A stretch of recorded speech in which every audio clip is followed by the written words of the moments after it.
قبل از اینکه بخوام برم ویدیو پاسارگاد و تخت جمشید رو بگیرم، قبلش باید سری جاها رو بهتون نشون بدم تا آشنا شید با اینجا، که ببینید سنگایی که تخت جمشید و پاسارگاد رو باهاش ساختن از کجا آوردن. الان اومدم یکی از این معدن ها پشت سرمه بهتون نشون بدم اینجا رو.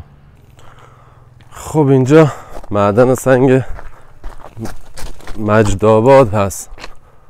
سنگا رو هم که دیگه مشخص از اون بالا مینداختن پایین، حالا می اومده پایین و دیگه از اینجا حمل میکردن. یه سری دستگیره و حالا گیره توی سنگا درست میکردن برای اینکه حالا بتونن اونا رو بلند کنن و بذارن حالا روی قلتک یا عرابه، که یه قسمتیش اینجا مونده. اینها این زدگی ها ستاش مونده، باز حالا روی اون سنگ اونجا مونده باز یه سری زدگی که حالا همون توی تخت جمشید هم وقتی میخواستن روی قرقره بذارن و بکشن بالا این سنگ ها رو، باید که اینجور دستگیره و گیره درست میکردن که حالا بندها رو توی اونا بندازن و سنگ ها رو ببرن بالا.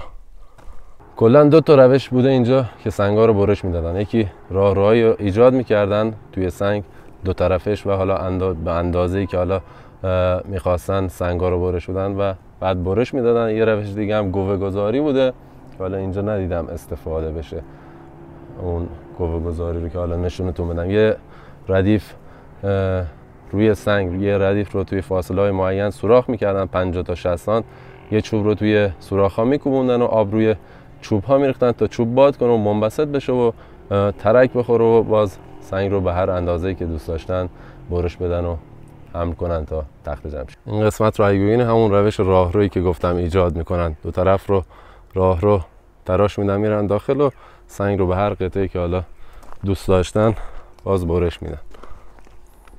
اون قسمت رو ببینیم. من اومدم بالا، الان نمیدونم چجور باید برم پایین. این سنگ های خورده شده هم همون تراش هایی که ایجاد کردن و سنگ هایی که برش دادن و تقریبا زمخت هم تراش میدادن، چون نمیخواستن دیگه توی حمل تخریب بشه و اون تراش اصلی رو همون توی تخت جمشید روی سنگ ها میدادن.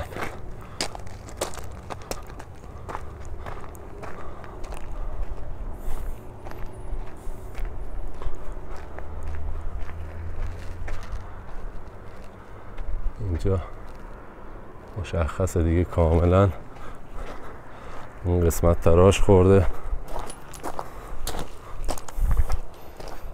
این قسمت همون راهرویی که گفتم ایجاد میکردن و سنگو مثلا اینجا دیگه برش میدادن.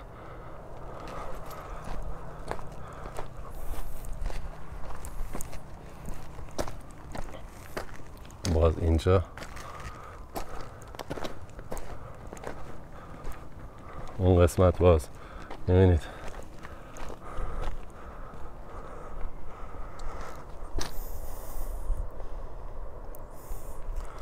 با بابام و یکی از دوستام اومدیم، اونا دیگه نیومدن بالا، پایین وایسادن نظارت میکنن. این معدن هم حدوداً 40 کیلومتر با تخت جمشید فاصله داره. جنوب غرب تخت جمشید میشه تقریبا، روستای مجدآباد. و ببینید اون زمان مهندسا و معمارای اون زمان گشتن توی این کوههای اطراف و یه جایی رو پیدا کردن که مناسب باشه سنگش، که بتونن تخت جمشید رو، حالا یه سری از قسمت‌های تخت جمشید رو با اون بسازن. اینجا هم یکی از معدن‌های تخت جمشید، چند تا معدن دیگه هم داره که حالا یکیش همون کنار خود تخت جمشید هست، یکیش سیوند هست، معدن الماسبری که اون حدوداً 1 ساعت 2 ساعت کوهنوردی داره که حتما اون رو هم میرم میگیرم ویدیوش رو. واقعا اونو اگر ببینید شاختون در میاد.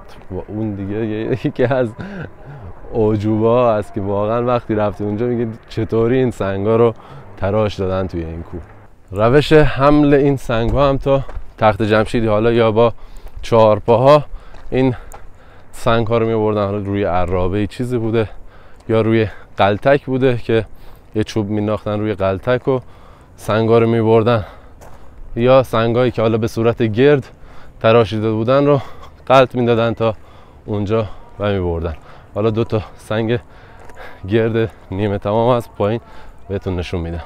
این یکی از سنگ‌های گردی که حالا احتمالاً برای ستون ها میخواستن استفاده کنن. خوردم زمین. نیمه کار رها شده مشخصه. اونم یکی دیگهش.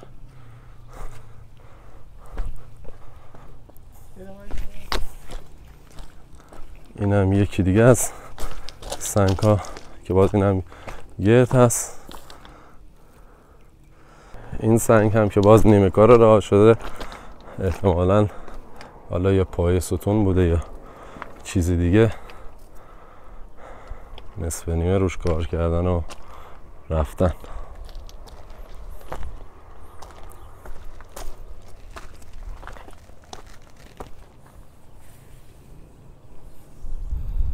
اون تراش اصلی رو گفتم اونجا میدادن، الان این تراش زمخت بهش میگن،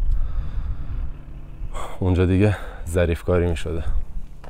این قسمت رو ببینید، جای تیشه و قلم ها کامل مشخص و این راهروهایی هم که گفتم به این صورت در می بردن. اینجا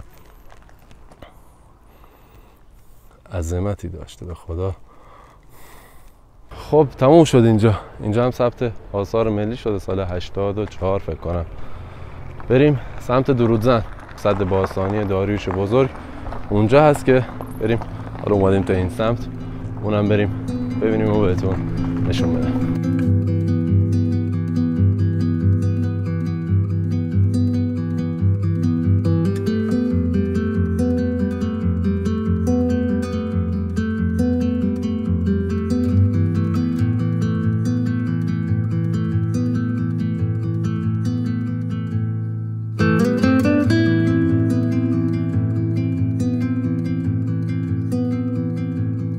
خب بچه ها رسیدیم درودزن.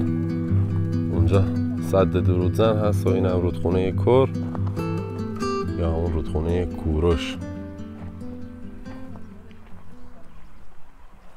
طبیعت اینجا هم عالی. اینجا هم با میراث هماهنگ کردم چون دورش حصار کشیدن. سد اونجا هست، بریم ببینیمش. این هم سد باستانی داریوش. البته اینجا جای اصلیش نبوده، زمانی که سد درودزن رو درست میکنن دوره پهلوی این سد رو دیگه انتقال میدن اون به اینجا که خراب نشه، چون میرفته زیر آب دیگه. به خاطر همین الان اینجا هست. میبینید بالای رودخونه هست.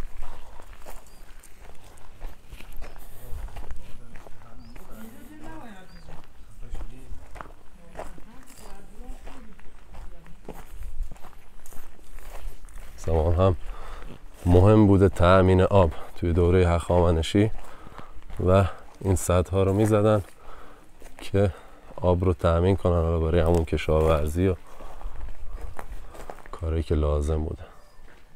اون زمانی هم که آوردنش اینجا دیگه همه این سنگار هم علامت گذاری و شماره گذاری کرده بودن که دیگه گم نشه چیزی. از اونجا انتقال دادن به اینجا، برش دادن و که جای برشاش هم مشخصه. 3-4 تا برش داده بودن. این یکی دیگه آوردن این قسمت که تخریب نشه. خدا رو شکر.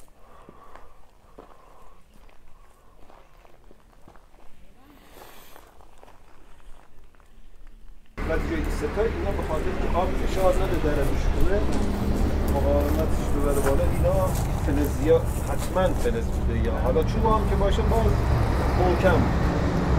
این ستا چوب بوده اینجا در اصل. بعد دریچه از اینجا میکشیدن بالا. سد داریوش بزرگ که در اون منطقه به سنگ دختران هم معروف هست، یک سند تاریخی و نشونه‌ای از هوش و ذکاوت مهندسان و معماران هخامنشی در اون دوره رو به ما یادآوری میکنه که بعد از حدود 2500 سال بهترین نقطه برای ساخت سد جدید رو دقیقاً در همون مکان سد باستانی داریوش تشخیص دادن. سد جدید هم سال 1353 افتتاح شده. متاسفانه اطلاعات بیشتر و دقیقتری در مورد سد باستانی داریوش نتونستم پیدا کنم که تعداد دریچه‌های سد چند تا بوده و طول سد چند متر بوده. خب امیدوارم که از این ویدیو هم خوشتون اومده باشه. 2 جای تاریخی رو رفتیم با هم دیگه دیدیم و منتظر ویدیوهای جدید حتما باشید. جای خیلی خفن‌تر و بهتری خواهیم رفت. دمتون گرم که تو الان با من همراه بودید. یادتون نره مثل همیشه که ویدیو رو لایک کنید، کامنت بذارید و اگر کانال رو هم سابسکرایب نکردید سابسکرایب کنید. تا ویدیو بعدی، فعلا.